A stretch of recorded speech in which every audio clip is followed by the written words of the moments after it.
What's up, guys? Got 3 new chickens today. I mean, not today, yesterday. As you can hear, Hank is crowing like there's no tomorrow.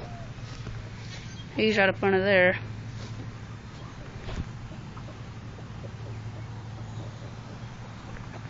Got one more rooster and 2 hens.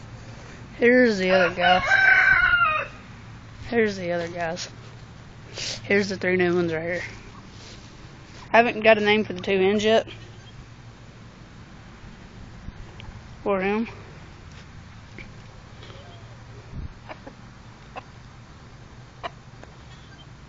And there's the other hen.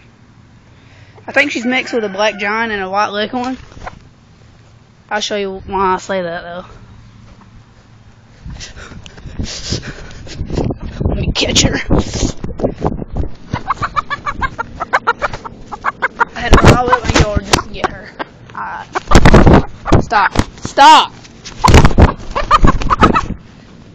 Okay. See the white on her head? There's white on her wing. So I guess she might be mixed with a barred rock. Not a barred rock, a black giant. And a white leghorn. But I don't know, she's real pretty though.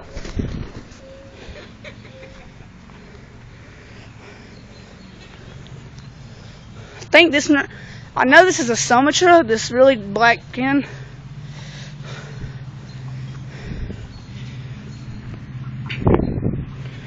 And the rest of them are just a bunch of old chickens. If you want to see like pictures of my chickens and stuff, my name is TJ Hunt on Facebook. Well,